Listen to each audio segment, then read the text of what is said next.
పండగ కదా పాపం అందరు ఇంతమంది తీసుకుంటున్నారు. నాకేదో అనిపించింది ఇవ్వాలని.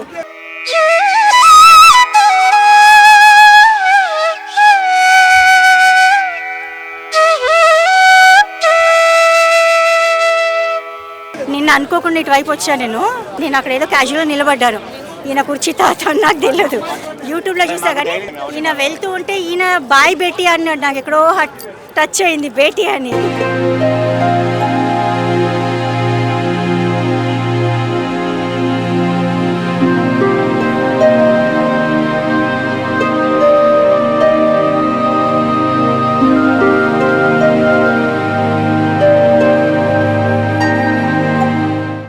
మా బాబాయ్ పిలిచేవాడు బేటీ అని. నాకు సరే పాపం అని చెప్పి మా బాబాయ్ గుర్తొచ్చాడు.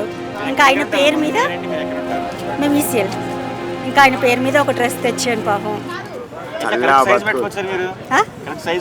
కదా. నిన్న చూసా కదా పర్సనాలిటీ చూశాను. ఓకే ఇది స్కెచ్ ఒకటి బాగినండి. నేను ఏది మాట్లాడినా విచిత్రంగా ఉంటుంది. మంచిగా పడుతుంది. నేను నా గురించి కొంతమంది వేడి చేస్తారు. కుర్చీ తాత గురించి నేను మాట్లాడితే విచిత్రంగా ఉంటుంది. నాకు యూట్యూబ్లో కానీ ఫేస్బుక్లో కానీ 4 కోట్ల మంది అభిమానులు. ఒక్కొక్క రూపాయి ఇచ్చినా బిల్డింగ్ కడతా. అభిమానంతో ఇట్లా చిన్న పాత బట్టలు ఇచ్చినా తొడుగుతా. కానీ ఎవరిని బలవంతంగా రూపాయి అడగా. ఎవరైనా ఇస్తే తీసుకుంటా, లేకపోతే అలా. ఈ కుర్చీ విచిత్రమైన మనిషి. I'm married, love marriage. Love is the waste, arrange marriage the best. Love చేయొద్దు అమ్మాయిలు అబ్బాయిలు. మీకు చెప్పేది ఒకటే, లవ్ వల్ల చాలా అనార్థాలు. ఎవరు నీ దగ్గరికి రారు, నిన్నెవరు మందలియరు. ఇదిగో తాత ఇంకొకటి ప్రమోషన్ చెయ్యి. మనం పుష్ప లెవెల్లో ఫీమేల్ క్యారెక్టర్ చేస్తున్నాము. అవును చెప్పు.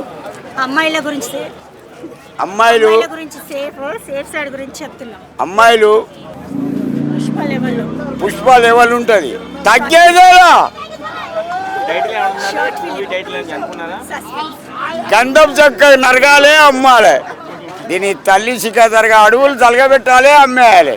ఆడపిల్లలకి అన్యాయం జరుగుతుంది కదా, దాని గురించి మనకు ఎవరైనా సరే, ఈ అమ్మాయి అనే కాదు, ఎవరినైనా గెలికిళ్ళనుకో ఇంటికి వచ్చి కుర్చీ మార్చ పెడతా.